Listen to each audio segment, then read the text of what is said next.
Friends, welcome back సుమా TV kitchen. ఎప్పుడైనా ఇంట్లో బాతుగుడ్డు మునక్కాయ మామిడికాయ పులుసు ఎప్పుడైనా ట్రై చేశారా? అయితే ఒకసారి ట్రై చేయండి, చాలా బాగుంటుంది. ఫస్ట్ అయితే బాతుగుడ్లు తీసుకోవాలి. ఇవి బాతుగుడ్లు.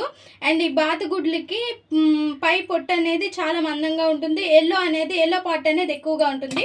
సో నేను రెడీగా ఉడకబెట్టి అయితే ఉంచాను. చూసారుగా, తొక్కు రావడం కూడా కష్టం అవుతుంది గుడ్డుకి, బాతుగుడ్డు అయితే. సో మామిడికాయ కూడా కట్ చేసుకొని ఉంచుకోవాలి, మునక్కాడలు అండ్ ఆనియన్ టమాటా రెడీగా ఉంచుకోవాలి. ఇప్పుడు స్టవ్ పైన ఒక ప్యాన్ పెట్టేసుకొని ఆ ప్యాన్లో 4 టేబుల్ స్పూన్స్ ఆయిల్ వేసుకొని కొద్దిగా పసుపు వేసుకోండి. ఇంకా ఎగ్స్ని మనం ఫ్రై చేసుకోవాలి. ఆయిల్ బాగా మరగాలి, లేదంటే గుడ్లు అంటేస్తాయి. ఎగ్స్ పక్కకు తీసేసి కొద్దిగా జీలకర్ర ఆవాలు వేసి రెండు చిటపటమన్నాక ఆనియన్స్ వేసుకోవాలి.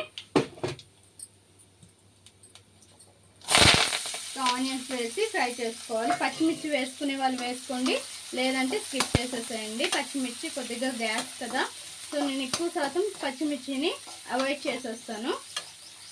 ఇంకా ఆనియన్స్ మంచిగా ఫ్రై అవ్వాలి.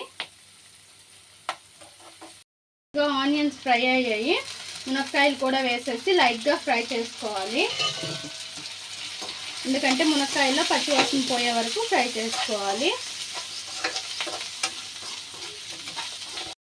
మునక్కాయలు ఫ్రై అయ్యి టమాటా కూడా వేసేసి ఇంకా టమాటా కూడా ఫ్రై చేసుకొని కొద్దిగా మగ్గనివ్వాలి. టమాటా అనేది కొద్దిగా సాల్ట్ వేసుకుంటే టమాటా తొందరగా మగ్గిపోతుంది.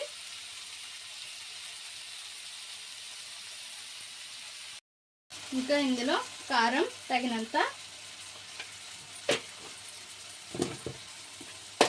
రెడ్ చిల్లీ పౌడర్ వేసాను. అండ్ ఇప్పుడు కొద్దిగా కాశ్మీరీ రెడ్ చిల్లీ వేస్తున్నాను. నేను తగ్గించే వేసుకుంటున్నాను. అండ్ పిల్లలు ఉండేవాళ్ళు తగ్గించి వేసుకోవాలి కదా, సో నాకు ఇంట్లో చిన్నపిల్లడు ఉన్నాడు కాబట్టి తగ్గించే వేసుకుంటున్నాను. అండ్ సాల్ట్, పసుపు, మసాలాలు వేసుకునే వాళ్ళు మసాలాలు వేసుకోవచ్చు, నేనైతే వేయటం లేదు. సో ఇప్పుడు ఎవరికి పట్టినా సరే గ్యాస్ కదా, సో కొంచెం జాగ్రత్తగా ఉంటేనే బెస్ట్. ఇంక ఇవన్నీ వేసేసి ఒకసారి కలుపుకొని కొద్దిగా లైట్గా వాటర్ వేసుకోవాలి. ఇలా కొద్దిగా వాటర్ వేసుకొని ఒకసారి మిక్స్ చేసేసి మూత పెట్టేసి 1 నిమిషం పాటు పెట్టేస్తే కొద్దిసేపు ఈ టమోటా ఆనియన్ అంతా కూడా ఉడికిపోతుంది. ఇంకా ఇందులోనే మామిడికాయ కూడా వేసుకోవాలి. మామిడికాయ వేసుకునేటప్పుడు చింతపండు పుల్ల అనేది గుజ్జు అనేది కొంచెం తక్కువగా వేసుకోవాలి. లేదు మామిడికాయ వేసుకున్నప్పుడు కొంచెం ఎక్కువగా వేసుకోవాలి. లైట్గా వేయాలి చింతపండు పులుసు అయితే. ఇంకా చింతపండు పుల్ల అనేది వేసుకున్నాం.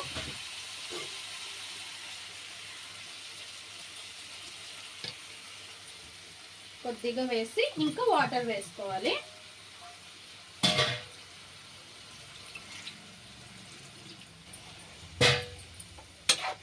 ఇంకా తగినన్ని వాటర్ వేసుకున్నాం కదా, ఉప్పు కారం అన్నీ సరిపోయలేదో చూసుకొని, చాలకపోతే మరి కొంచెం వేసుకొని ఇంకా మూత పెట్టేసి ఉడకనివ్వడమే. చూసారు కదా ఫ్రెండ్స్, మునక్కాయ మామిడికాయ ఆల్రెడీ ఉడికింది, ఇంకా సగం ఉడికింది కదా. సో ఇంకా గుడ్లు వేసేసేయాలి. బాతుగుడ్లు వేసేసి ఇంకొక నిమిషం పాటు ఉంచేస్తే అయిపోద్ది. ఇంకా మరీ పల్చగా దించేసామనుకోండి, ఇలా వాటర్గా ఉంటుంది. కొద్దిగా థిక్గా ఉండాలన్నమాట. లైట్గా పులుసు అనేది చాలా బాగుంటుంది అప్పుడు. చూసారు కదా ఫ్రెండ్స్, మన బాతుగుడ్డు మునక్కాయ మామిడికాయ పులుసు రెడీ అయింది. అండ్ చూడండి, ఇలా థిక్గా ఉండాలన్నమాట. మనకి గ్రేవీ కూడా థిక్గా అయిపోతుంది. ఇట్లాంటప్పుడు ఇంకా స్టవ్ ఆఫ్ చేసేసేయండి. బాతుగుడ్లు అన్నాను కదా, కొంతమంది కోడిగుడ్లే వేసేసి బాతుగుడ్లు అంటున్నారు అనుకోవచ్చు. లేదు, మా ఇంటి వెనక్కి చెరువు ఉంది, అక్కడ బాతులు అనేవి ఉంటాయి. సో అక్కడి నుంచి అయితే మా హస్బెండ్ తీసుకొచ్చారు. సో నేను ఇక్కడ పులుసు చేస్తున్నాను అనమాట. చాలా చాలా బాగుంటుంది. మీరు ఒకసారి ట్రై చేయండి. ఎలా వచ్చిందో మా కామెంట్ బాక్స్లో కామెంట్ చేయండి. మా ఈ వీడియో మీకు నచ్చినట్లయితే లైక్ చేయండి, షేర్ చేయండి, మా ఛానల్ని సబ్స్క్రైబ్ చేసుకోండి. Please friends, like, share, subscribe more videos.